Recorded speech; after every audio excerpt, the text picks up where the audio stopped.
सत्य को खोजने वाले आप सभी साधकों को हमारा प्रणाम।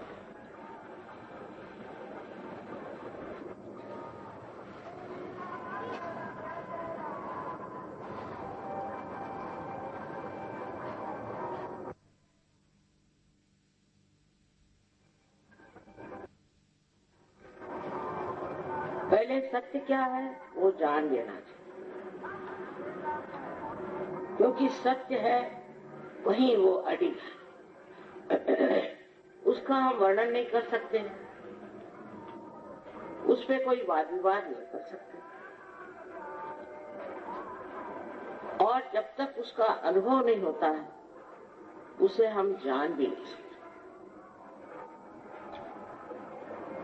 जो भी आपसे मैं बताने वाली हूँ उसे आप जरूरी नहीं कि पूरी तरह ग्रहण करें या मान लें। इस अंधश्रद्धा से तो भगवान बचाए रखे। आजकल अंधश्रद्धा के कारण हम सबका हाल बहुत बुरा है। हो सकता है कि श्रद्धा से थोड़ी देर मन रम जाता है, किंतु उससे सत्य प्राप्त नहीं होता और मन की शांति नहीं। लोग पुण्य कमाने आपके वाराणसी में, काशी में कहां से आते, रास्ते में ही मारे जाते थे। बहुत से डाकू और ठग होते थे, वो उन्हें लूट लेते थे। तो भी ये श्रद्धा कि हम वाराणसी जाएंगे तो वहां जाने से हमारे सारे पाप धुल जाएंगे और हमें बड़ा पुण्य लाभ होगा। हो सकता है महादेव की कृपा से उनको थोड़ा बहुत पुण्य लाभ जरूर होता हो, किंतु जो कुछ भी पाया वो दर्शन मात्र। जैसे कि एक बड़ी सुंदर सी तस्वीर है और उस तस्वीर में, उस चित्र में चित्रकार ने बहुत सुंदर ऐसी सृष्टि रचाई, उसका सौंदर्य देख देखकर अभिभूत हो जाएगी। उसमें सुंदर सुंदर वृक्ष लगे हुए हैं, पहाड़ हैं, नदियां बह रही है, पक्षी उड़ रहे हैं और पेड़ न जाने रंग बिरंगे कितने ही फूलों से संवर के खड़े। उसे आप देख रहे हैं, देखते मात्र आप बहुत आनंदित हुए देखा उसे। लेकिन देखने से सिर्फ देखना बनता है, उससे जो कुछ भी आनंद आया वो भी बुद्धि तक पहुंचकर खत्म हो जाता है। लेकिन वास्तविकता जो उस चित्र में है,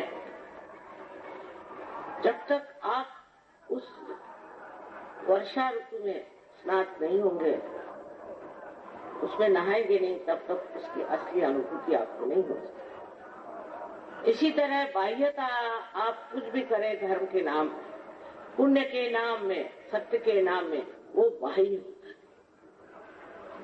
जब तक उसका आनंद,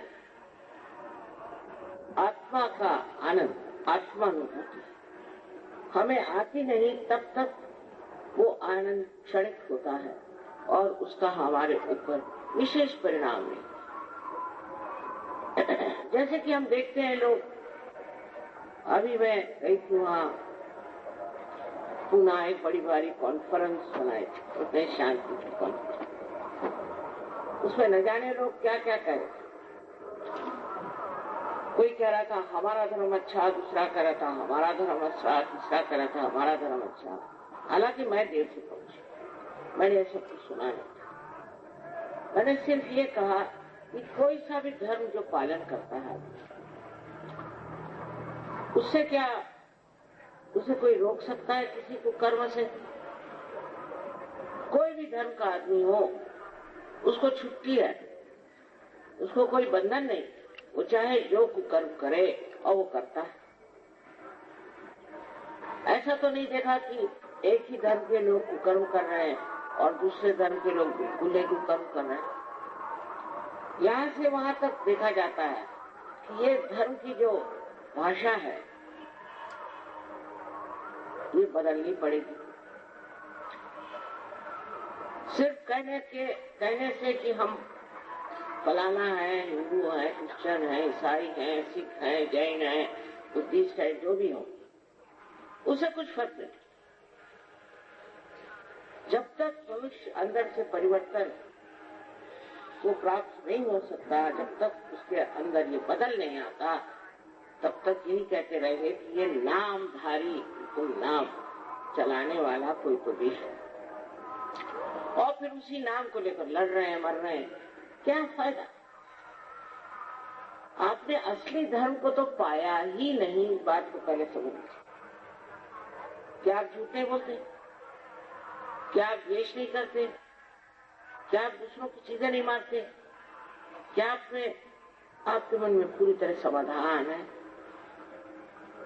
क्या आपके अंदर पूरी तरह से शांति?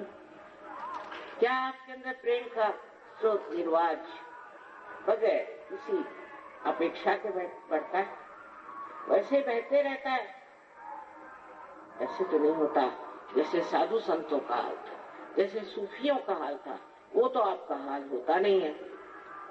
तो जो धर्म करके आप अपने को बड़े धार्मिक कहलाते हैं, पहले जानना चाहिए कि धर्म अंदर जागना चाहिए। जब तक ये धर्म हमारे अंदर नहीं जागेगा, तब तक हम एक आडंबर में छिपे। ये मान लिया कि हम बड़े धार्मिक हैं और सोच लिया कि हम बड़े अच्छे बुरे की बात हम नहीं करते, पर असलियत में आप जो हैं वो बहुत ऊंची चीज है। आप क्या है?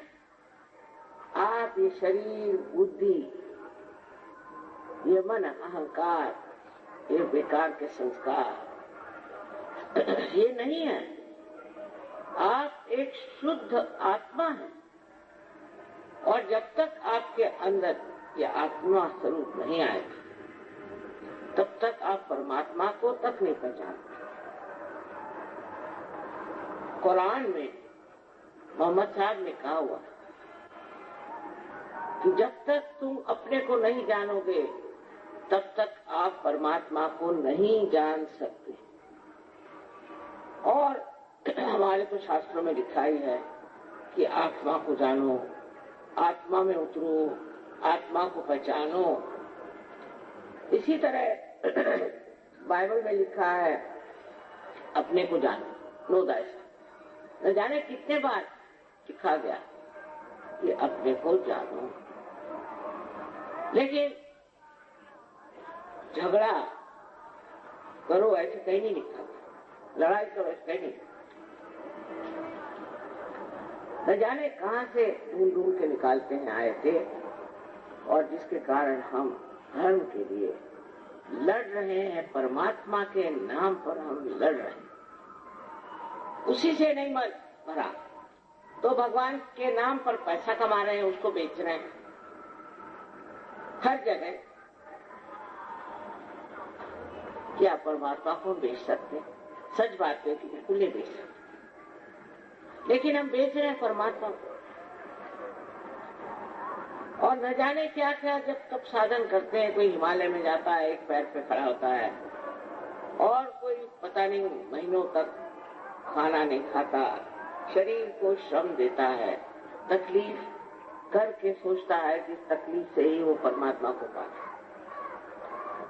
जो भगवान, जो परमात्मा, जो अल्लाह,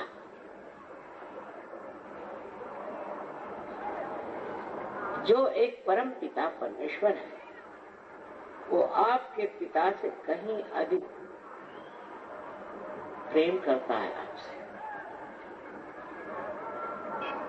उसके हृदय में आपके लिए बहुत बड़ी जगह है। क्या वो चाहेगा कि उनसे मिलने के लिए आप ये सब दुनिया भर की चीजें करें, अपने शरीर को दुख दें, तकलीफ दें, मारपीट करें?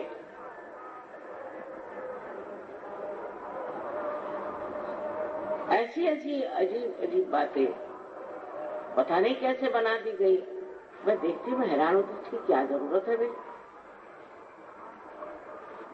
लेकिन लोग ऐसी सब अघोरी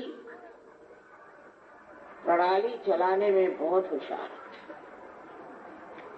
किससे कह दीजिए कि तेरी उंगली काट के तुम महादेव को दे दो तो महादेव खुश हो जाएंगे, फौरन उंगलियां सबकी कट जाए। क्या आपने महादेव से पूछा है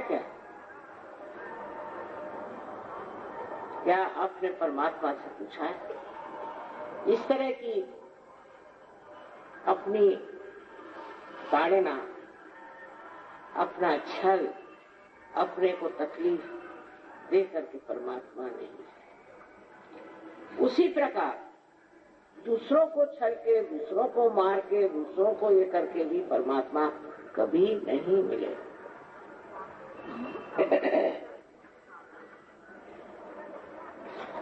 अब आप देखिए कि मूसा ने जो कुछ लिख दिया खुद तो किसी ने लिखा ही नहीं, औरों ने उनके बारे में। तो उन्होंने कहा था कि ऐसा आने वाला है कोई। उसके बाद ईसा मसीह आए, उन्होंने मूसा की बात लिखी, बिल्कुल जैसे कोई उनके वही बड़े बुजुर्ग हो गए। बहुत साफ साफ उन्हीं के बारे में उन्होंने नहीं, लेकिन जिन्होंने लिखा उन्होंने यही लिखा कि ईसा मसीह ने ऐसे कहा। उसके बाद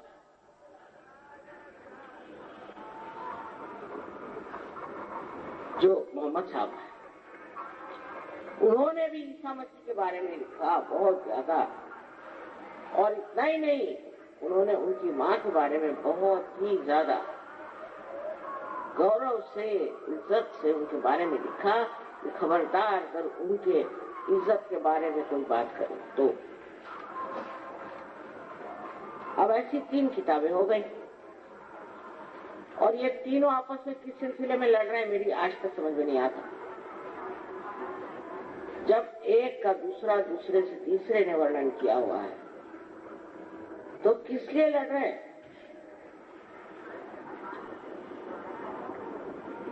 तो स्वभाव ही लड़ने का है, किसी भी बात पर जोर देके और लड़ना। फिर धर्म जो है डंडे की जोर पर नहीं चल सकता कि तू ये पाप करेगा तो तुझे ये दुख होगा, तू ये करेगा तो तुझे वो मिलेगा। ये सब बेकार की बात है। या तेरे हाथ पांव जला दिए जाएंगे, तेरी गर्दन काट दी जाएगी, ऐसा कह के कोई अगर धर्म दे तो क्या वो धर्म हो सकता है? जब धर्म प्रेम का एक आविर्भाव, प्रेम से ही धर्म तैयार। ये तो धर्म काय को चाहिए? जानवरों का धर्म है कि धर्म बंधे हुए हैं, पशुपतिनाथ उसको संभाले, सबके बंधे हुए हैं। एक सांप होगा तो सांप रहेगा, एक बिच्छू होगा तो बिच्छू होगा। इंसान में तो आपको सभी के सब मिल सकते हैं और पता ही नहीं चले कभी कौन भटके। इस तरह से मनुष्य विचलित हो गया और किस चीज से क्या प्राप्त होगा। जब हम अपने देश की ओर नजर डालते हैं तो समझ में नहीं आता कि क्या हो गया दुनिया में और वो देशभक्ति कहाँ चली गई जिसके पीछे में हजारों गर्दनें कट गई, चाहे वो हिंदू थे, मुसलमान थे, चाहे सिख थे, ईसाई थे। आज वो लोग गए कहाँ और ये सारे भूत कहाँ से आ गए? कहाँ से चुन चुन के ये राक्षसी प्रवृत्ति के लोग जो सिर्फ पैसा चाहते हैं कैसे आते? क्या वजह? इसकी वजह क्या है? इसकी वजह यह है कि जो उनको चुनते हैं उन्हीं को समझ नहीं किसको चुनना चाहिए। उन्हीं में शक्ति नहीं किसी को चुनना चाहिए। जो 5 रुपए दे दिया तो वोट दे दिया, शक्तिहीन देश पे और कौन राज कर सकता है सिवाय राक्षसों। इसलिए हमें शक्तिशाली प्यार की शक्ति से हमें भर लें। और बहुत आसान है, आपने सुना ही है कि आपके अंदर कुंडलिनी नाम की शक्ति, कुरान में इसे असस कहा गया है। पर कुरान पढ़ता कौन है? मुल्ला तक तो पढ़ते नहीं। और बाइबल में भी कहा हुआ है कि ऐसी शक्ति हमारे अंदर है, और जब ये जागेगी तो चारों तरफ फैली हुई इस चैतन्य शक्ति से एकाकारिता आएगी। चारों तरफ फैली हुई ये परमात्मा के प्रेम की शक्ति, जिसे हम रूह कहते हैं, उसे एक उसी वक्त कहना चाहिए कि हमारा परिवर्तन शुरू हो गया। और ये एक जीवित क्रिया है, जीवंत क्रिया है। अगर आप एक बीज को मां के उदर में डाल दें तो वो पनप जाता है, उसमें अंकुर आ जाते हैं। उसके सामने कोई सर के बल खड़ा होने की जरूरत नहीं।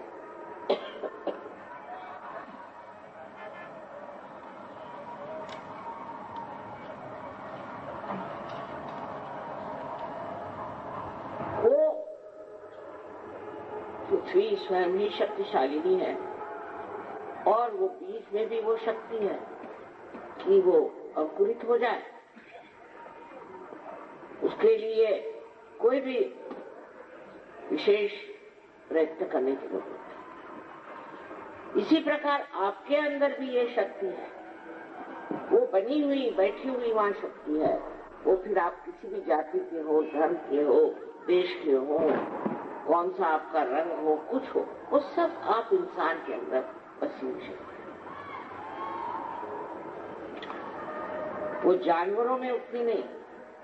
आजकल बहुत चला है कि जानवर बचाओ और इंसान मारो। ये शक्ति जो है मनुष्य के अंदर पूरी तरह से समृद्ध हो जाए। जानवरों में भी होती पर समृद्ध नहीं। ये तो सिर्फ मनुष्य की विशेषता है, उसके अंदर ये समृद्ध हो जाए।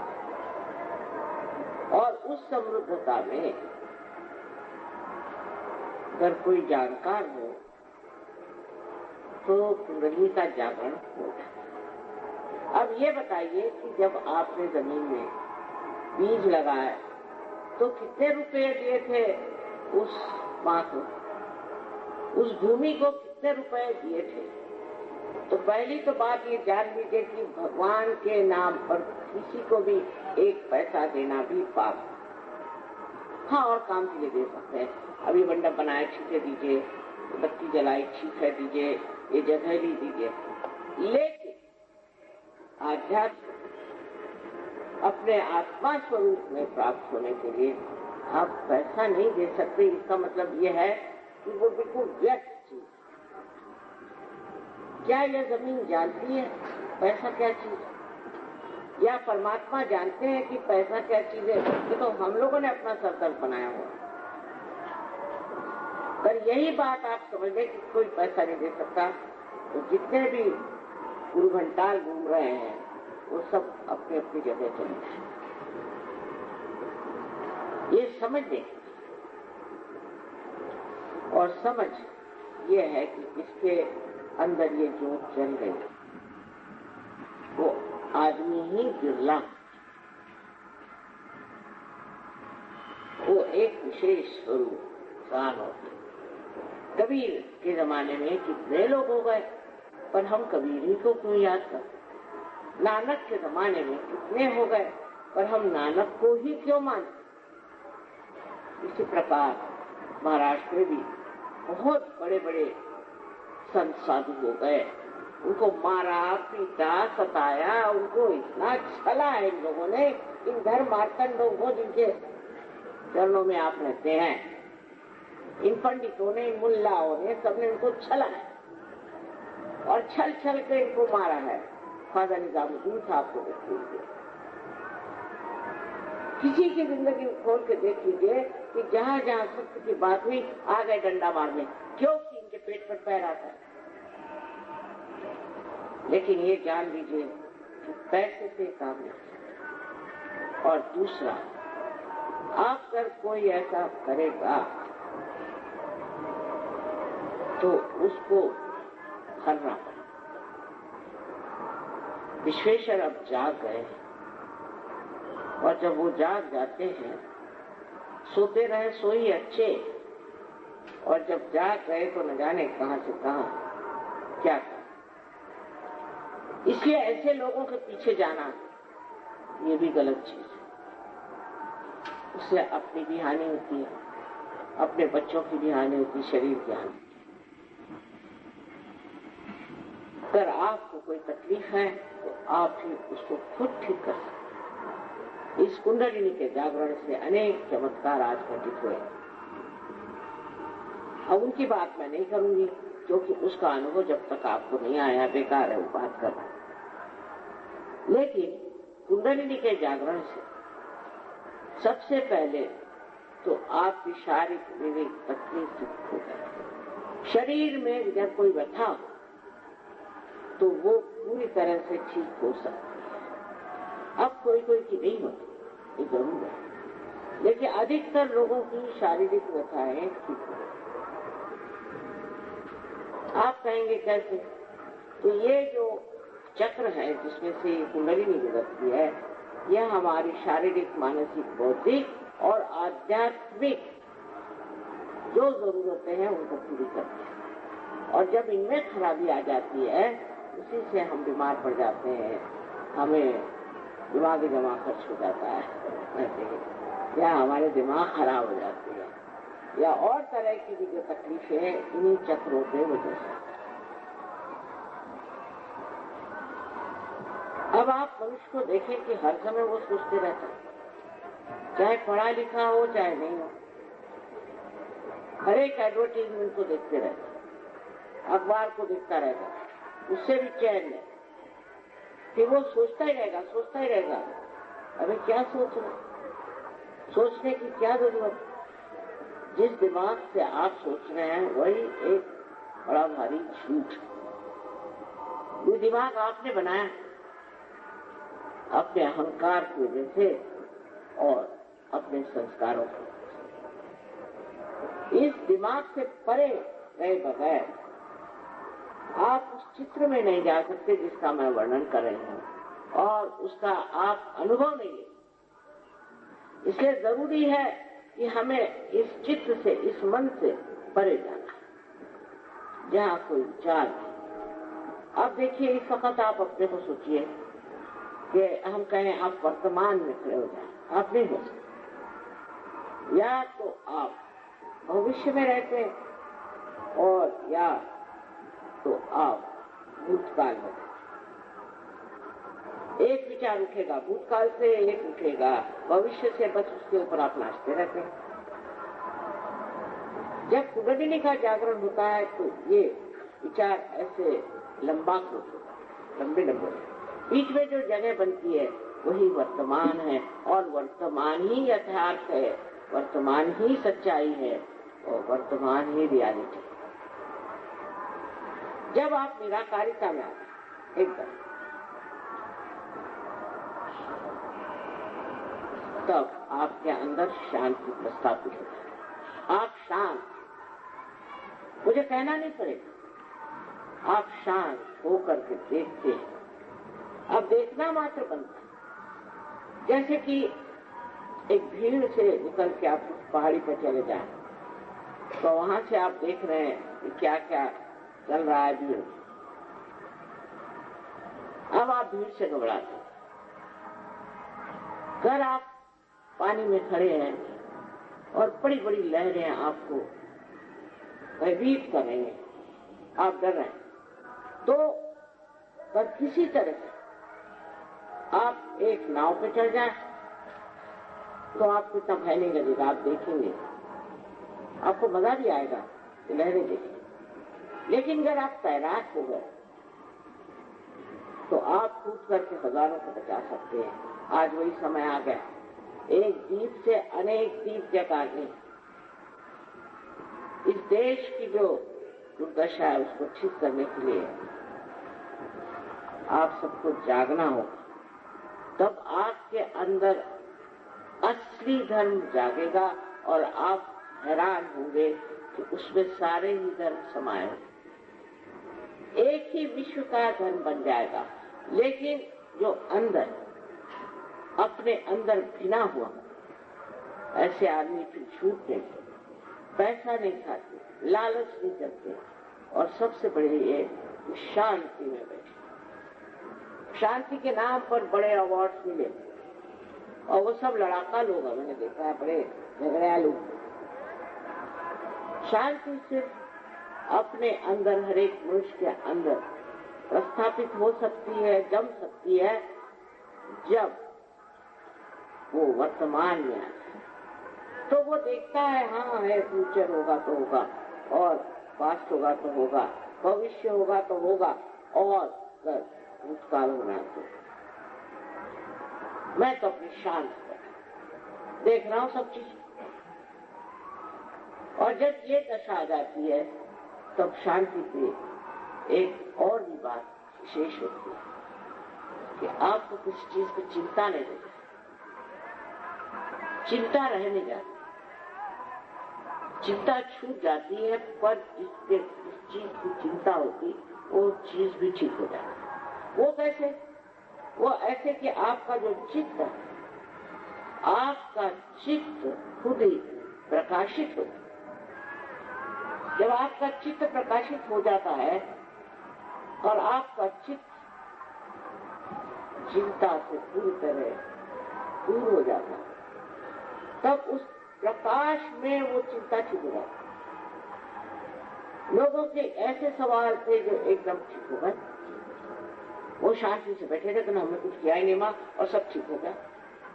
उससे झगड़ा था, वो दूसरे दिन आया और उसने मुझसे हाथ खिला लिया। मेरा पैसा डूबने वाला था, उसने आके मुझे बता दिया, भाई तू अपना पैसा बचा ले, तुम्हारे लड़के की मौत होने वाली है, किसी ने कहा। कल ना उसकी मौत हुई, न कुछ हुआ, ठीक बैठा हो। एक्सीडेंट हो जाएगा लेकिन कोई मरेगा नहीं, कोई बीमारी हो जाएगी उसमें वो ठीक हो जाएगा। ये तो छोटे छोटे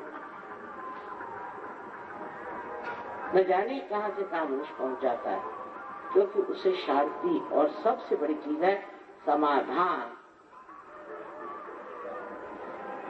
अब आप सुन रहे हैं कि इन लोगों के पास करोड़ों करोड़ों रुपए है, क्या करने वाले पता नहीं, दीवार में चुनवा के रखे थे। आपको समझ में नहीं आया? ये बीमारी, एक बीमारी है कि बस जोड़ते जाओ, पागल। ये बीमारी छूटने के लिए, इसको भी कहते हैं अभ्यास, इसको कहते हैं कि लालच, ये छूटने के लिए कुंडलिनी से बढ़कर कोई साधन है। क्योंकि कुंडलिनी आपके अंदर समाधान का ऐसा दीप जला देती है कि कहने को लोग कहेंगे तो बड़ा गरीब है, लेकिन आप शहंशाह जैसे। इसको लालच नहीं, वही असली शहंशाह है, और जिसको लालच है वो भिखारी। ऐसी आपको एक नई शख्सियत, नया व्यक्तित्व प्राप्त हो, और फिर आप जानते हैं कि आप हैं क्या, आप कितने गौरवशाली व्यक्ति, आपको क्या पड़ी है। जब ये बातें आपके सामने आएंगी तो आप खुद ही अपने सोचोगे ये हूं मैं। प्यार का सागर हो जाता है, एक बूंद जैसे सागर में मिल जाए और सागर हो जाती, इस तरह से आप एक सागर हो जाते, थकान नहीं होती। अब मेरी उम्र तो आप जानते हैं, आप उससे यहाँ उम्र में कोई बड़ा होगा भी नहीं। रात दिन घूम रहे हैं, इस देश में जाओ, उस देश में जाओ, ये करो वो करो, मुझे कुछ नहीं होता क्योंकि मैं कुछ कर ही नहीं रही हूं। ऐसा ही लगता है। आपके अंदर जो जो खराबियां हैं, जिससे आपको घृणा है, वो सब अपने आप रह जाती है और सुंदर कमल के पुष्प के जैसे आप गंदे सड़े हुए पानी से निकल के और सारे पानी को शोधित कर देते। ये सब आपके अंदर है। ये धर्म भूमि है, मैं मानती हूँ। भारत एक योग भूमि है, मैं मानती हूँ। जो देश भारत को छोड़ के गए, मैं जानती थी इनकी हालत ठीक रहेगी, निपटारा वही हो रहा। पर तो भी योग भूमि जो है उसका प्रकाश फैलाने के लिए दीप जलने चाहिए। घर घर में, नगर नगर में, हर जगह जब ये दीप जलेंगे तो अंधकार पूरी तरह से दूर हो जाएगा और सत्य युग मेरे तो सामने ही खड़ा हो। एक बात जरूर कहूं कि मैं जो देखती हूँ आप नहीं देख पाते। इसलिए कभी कभी लोगों को ऐसा भी लगता है कि माँ इतनी बातें कहती हैं तो माँ की आदत है, हम लोगों को बढ़ा चढ़ा देते। ये बात सच्चाई जो है वो ये है और यही आपको पाना। आपके अंदर स्वयं ही ऐसी शक्ति आ जाएगी कि आप लोगों को जागरूक कर सकते। महाराष्ट्र में एक सज्जन थे, उन्होंने 4000 लोगों की जागृति कर 1 महीने के अंदर। और देखिए वो 4000 आज जम गए लोग, तो फिर मजा आता है। और यही तो हमारे रिश्तेदार हैं, यही तो हमारे अपने।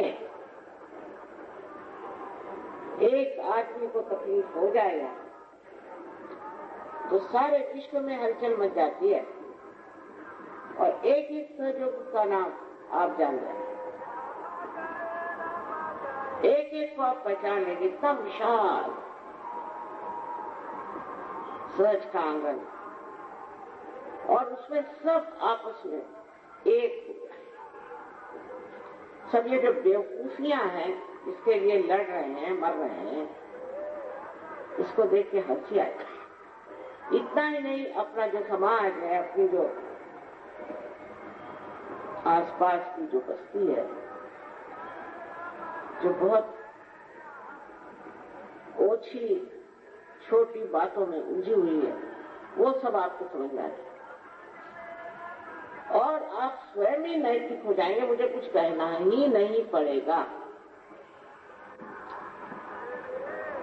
मैं कुछ भी नहीं कहती, मैं ये भी नहीं कहती शराब मत,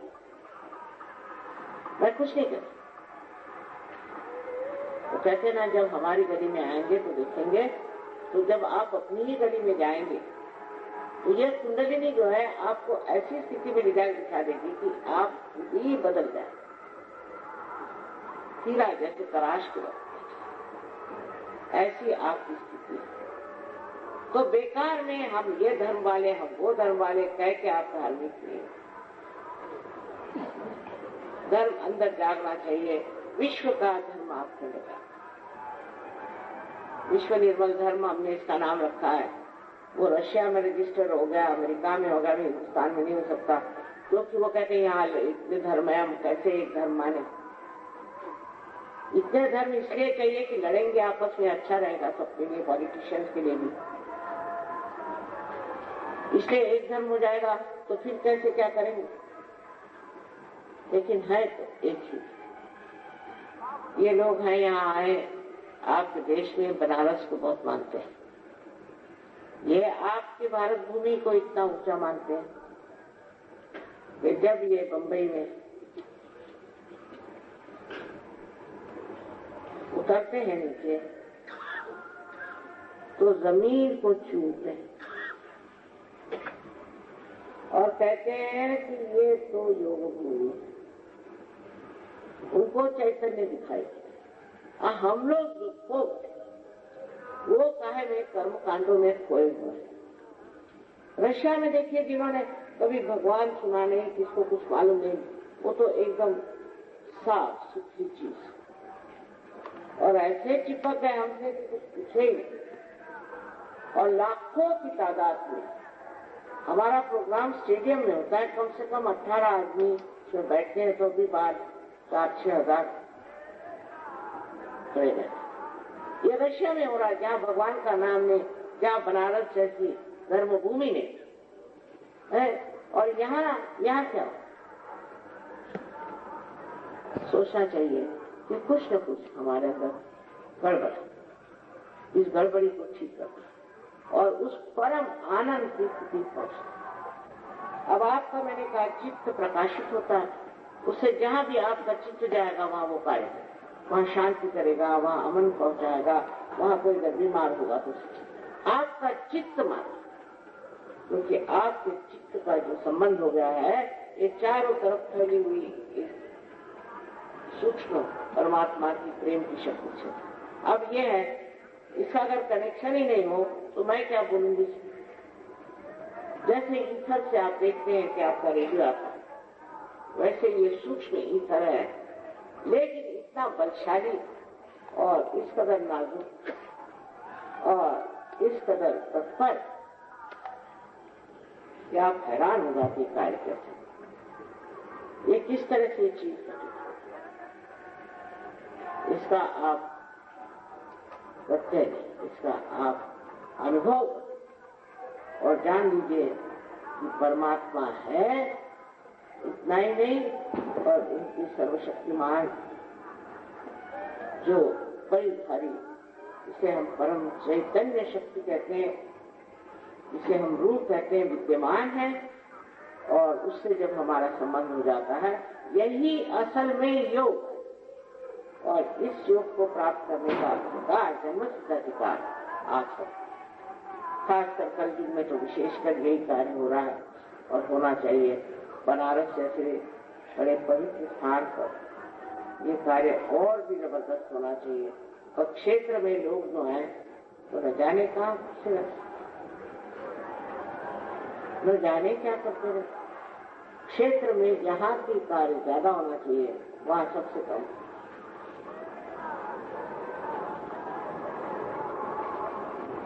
एक तो भय के कारण, एक तो आदत के कारण, और एक पूर्णतया अज्ञान के कारण फालतू चीजों में हम लोग अपना समय बर्बाद करें। इसकी कोई जरूरत नहीं। हमारे यहाँ बड़े अच्छे अच्छे सेंटर्स हैं, बहुत अच्छे सहयोगी हैं, उनसे आप सब जान सकते हैं। पहले अंकुरित होते हैं, फिर उसके वृक्ष बनते। आपको भी उत्तम उत्तम वृक्ष बने। ये लोग यहाँ क्यों आए? क्योंकि ये सोचते हैं यहाँ सब बड़े साधु संत रहते, और ये भूमि जो है विशेष, अब मैं इनसे तो सच बात कहती हूँ, लेकिन आप लोगों की क्षमताएं से ज्यादा है, मैं बताता हूँ, क्योंकि आप इस पवित्र भारत देश में हैं, बहुत आप विशेष, और आपको ये प्राप्त बहुत जल्दी होता है। इन लोगों ने तो हाथ तोड़े नहीं, आप लोगों को कोई मेहनत करनी नहीं, आप जानते ही नहीं कि आप हैं क्या। यही बड़ा भारी अज्ञान आपका। एक बार अपने को जान लीजिए, फिर आप सबको जानिए। सबको मेरा अनंत आशीर्वाद।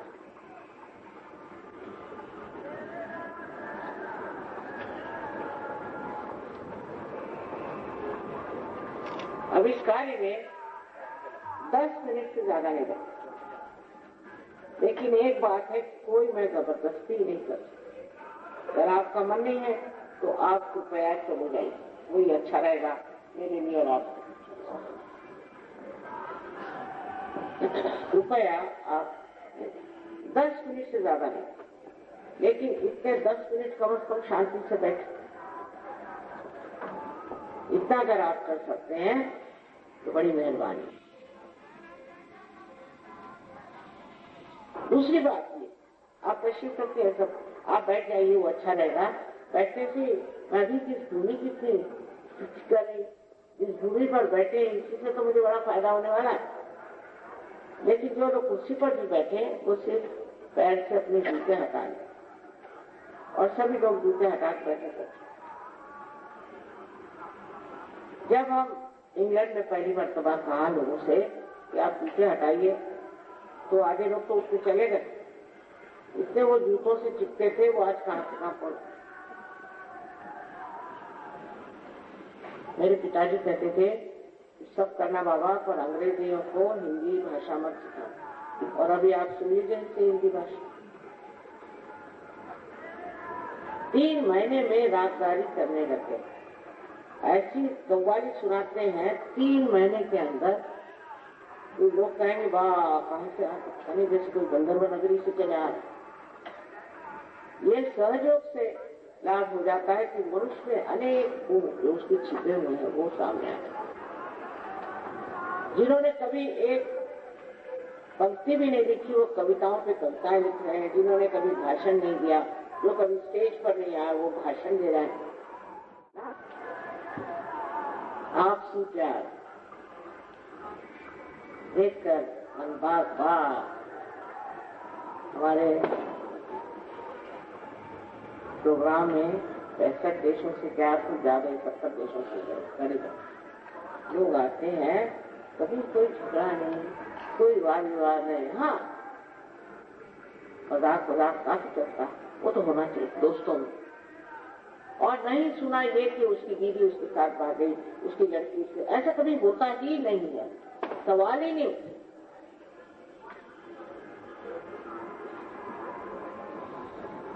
जो चीज अच्छी है, जो नीतिवान चीज है, जो धार्मिक चीज है, वो अपने आप ही प्रकट होती है, अपने आप दिखाई देती, उसको सर्टिफिकेट देने की जरूरत है। हाँ, एक आध आदमी ऐसा आता है कि उसकी चीज नहीं छूटती, तो हम उससे थोड़े दिन सहयोग से बात करें, फिर देख ना उससे कोई नाराजगी, ना उसको मारा पीटी, ना उसके हाथ काटना, ना पैर काटना। कोई करता है, गलती करता है, तू चला जा बाहर, फिर आए। पर जो मुमुक्षु है, जो साधक है और जो सच्चाई से साधक है, वो तो ऐसा गहरा उतरता है ना। तो इसके लिए सबसे पहले एक सूचना है, या कहना चाहिए एक बंधन, कि आप सबको एक साथ क्षमा। उनके बारे में सोचिए भी मत जिन्होंने आपको सताया। जिन्होंने आपको सताया वो तो मौज में बैठे और आप एक आदमी अपनी खोपड़ी चाट रहे हैं। उनको एक साथ क्षमा करके देखिए, इसी वक्त आपको बहुत ठंडा लगेगा।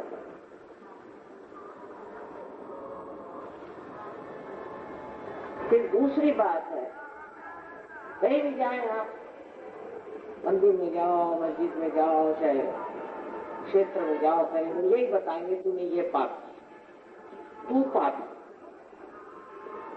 मैं कहती हूँ कि ऐसा बताता वही होगा, और आप लोग मान लेते और कहते हाँ मैंने ये पाप करे, तेरे बाप ने ये करे, तेरे बाप के बाप ने ये करे, सब उनके पास लिखा रहता है।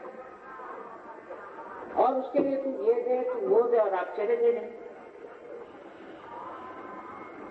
मेरी आंखों में, मेरी नजरों में, मेरे सामने कोई पापी मुझे नजर नहीं आता, और न ही कोई गुनहगार।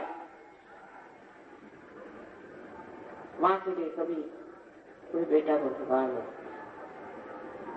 इसलिए मेहरबानी से आप ये भी कहें कि मैंने अपने को भी क्षमा कर दिया, जो हो गया सो ठीक है, कोई गलती हो गई होगी, मैं नहीं कही, लेकिन उस वक्त उसको ठीक ठाक करना था। अब उसके लिए क्यों रोते बैठे हो भाई?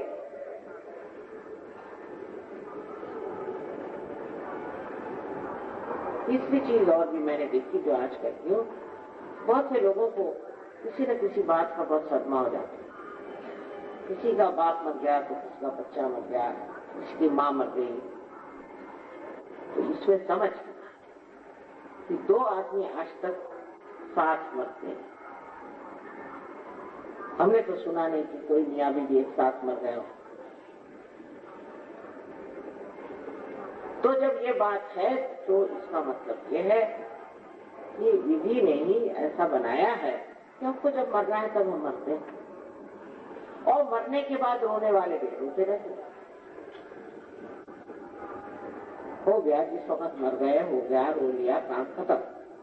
पर उसलिए आप अपने को जख्मी बना करके और लैला मजनू बन के बैठे, ये तो अपने जीवन का मूल्य न समझने के लिए। आप क्या इसीलिए बने हैं कि आप रोते बैठे रहे? मैं तो आपके सामने आनंद के सागर की बात कर रही हूँ। हाँ, तो वो भी चीज को भुला देना चाहिए। वो बीत गई सो बीत गई, अब वो उससे कुछ आपको फायदा नहीं। ये तीसरी बात मैंने देखी हिंदुस्तान में बड़ी जबरदस्त, खासकर औरतें जब उनका पति मर गया तो हो गया कल्याण, वो विधवा हो जाती। आदमी लोग नहीं होते विधवा हिंदुस्तान में, सिर्फ औरतें। तो ये सब धारणाएं जो बना दी गई हैं, हमारे ऊपर लाद दी गई हैं, उससे दूर हट के सोचिए कि हम परमात्मा की बनाई हुई एक बड़ी श्रेष्ठ सृष्टि है, सबसे उच्च मानव की जाति है, और ऐसी शुद्र बातों से अपने को दुखी कर लेना महामूर्खता है। ये तो ऐसा ही हुआ कि चारों तरफ सुख है, चारों तरफ आनंद है, और बीच में बैठे एक साहब रो रहे। क्यों साहब, क्यों?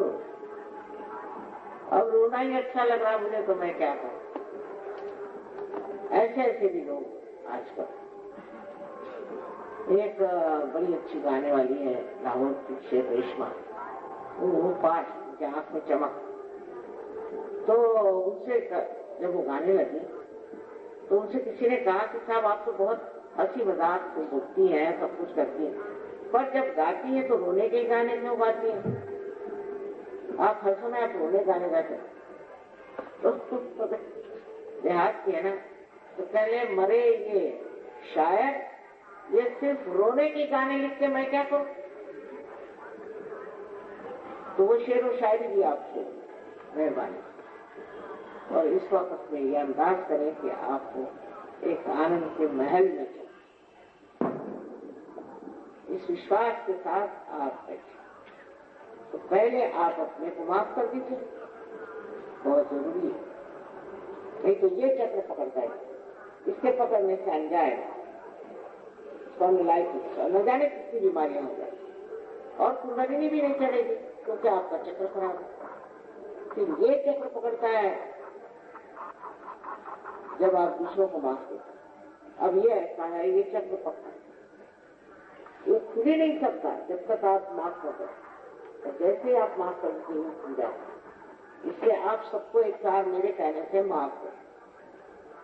माँ मैंने सबको माफ कर दिया, अपने मन में कह दीजिए, हो गया। देखिए कितना आसान, बहुत आसान।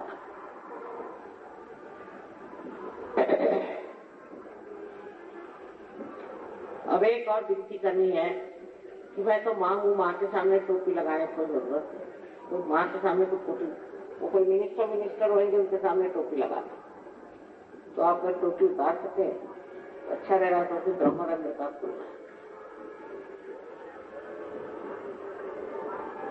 और नहीं भी उतार सकते कोई बात नहीं, और उतारने तो अच्छा है। थोड़ी देर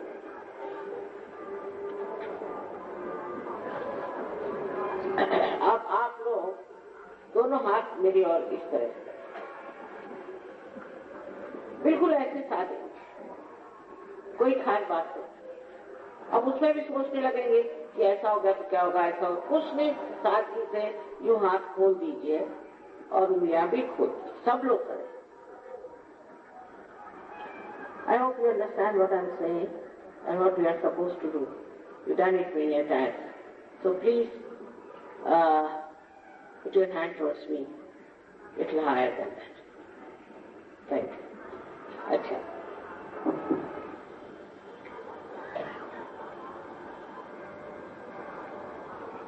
अब लेफ्ट हैंड, मैं इसे लेफ्ट राइट कहती थी। हिंदी भाषा जो है वो न जाने किस तरह से लेफ्ट और राइट को अलग अलग लोग कहते हैं, इसलिए लेफ्ट हैंड मेरी तरफ करें।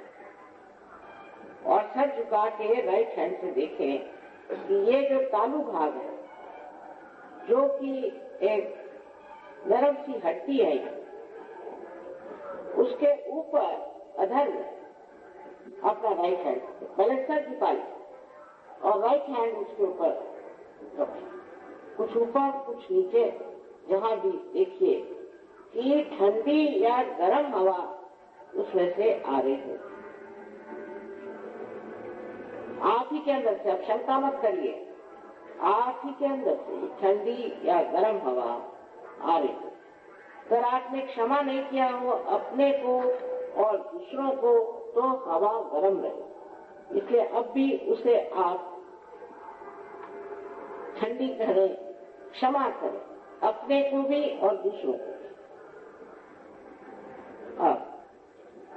अब दूसरा हाथ ले लो और सर झुकाना होगा, सर झुका लो, सर झुका के अब देखिए लेफ्ट हैंड से फिर कि ठंडी या गर्म हवा आ रही है।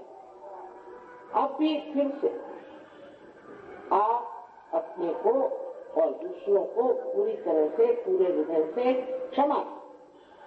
अब बहुत से लोग कहते हैं कि क्षमा करना बड़ा कठिन है।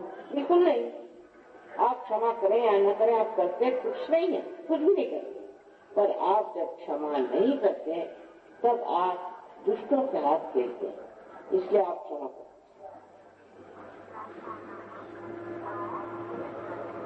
अब एक बार, आखिरी बार, फिर से लेफ्ट हैंड मेरी ओर करें और राइट हैंड सर करें और देखिए कि ठंडी या गर्म हवा जैसी चैतन्य की आ रही है। देखिए चैतन्य की लहर, इसको आदि शंकराचार्य ने स्पंद कहा है, स्पंद।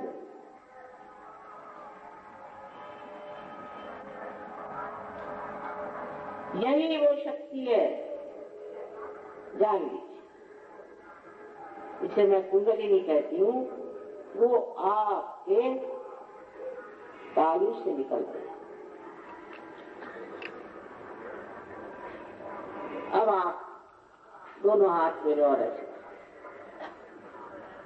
इस तरह से मेरे और इस put your hands for speech, both the hands please.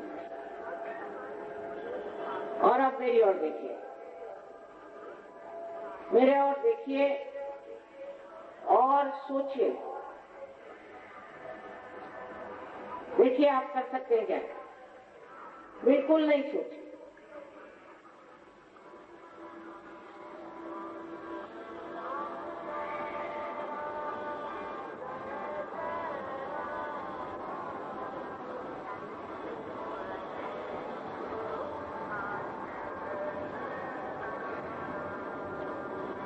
अब अपने दोनों हाथ आकाश की ओर यूं करके सर पीछे करते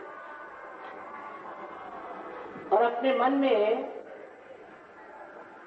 इन 3 सवालों में से एक सवाल करें मन में। मुझे आप माँ कहें चाहे श्री माता जी कहें। पहला माँ, क्या ये परम चैतन्य है? 3 बार। या दूसरा प्रश्न, माँ क्या ये परमात्मा की प्रेम शक्ति है?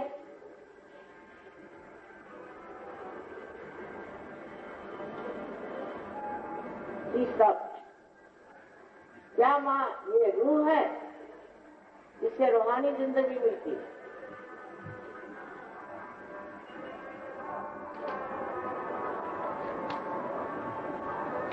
अब हाथ नीचे करें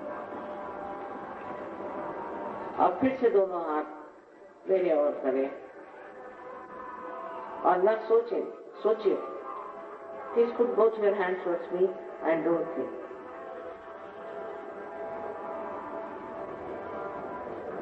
आँख खुली रखें।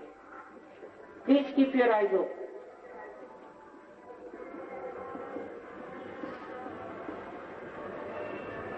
अब जिन लोगों के उंगलियों में हथेली में या ब्रह्मरंध्र से, तालू से ठंडी या गर्म हवा आई हो, ऐसे सब लोग दोनों हाथ ऊपर करें। Please raise your hands who have felt the cold please. यह है ना बनारस और महादेव की कृपा, अनंत आशीर्वाद है आप सबको, सबको अनंत आशीर्वाद है। आप सब हो गए साधु। कहत कबीर आनंद भयो, बहुत आनंद की बात है। अब इसको फैलाना है चारों तरफ, बनारस में भी, वाराणसी में और इसके चारों तरफ इसको फैलाना है। बहुत आसान है। मनुष्य बहुत प्रक्षुब्ध है, बहुत अशांत है, बहुत तकलीफ में है। परमात्मा की प्रेम की शक्ति संसार में जब कार्यान्वित होगी तो हमारे सारे ही प्रश्न ठीक हो जाएंगे। सबको हमारा आनंद आए।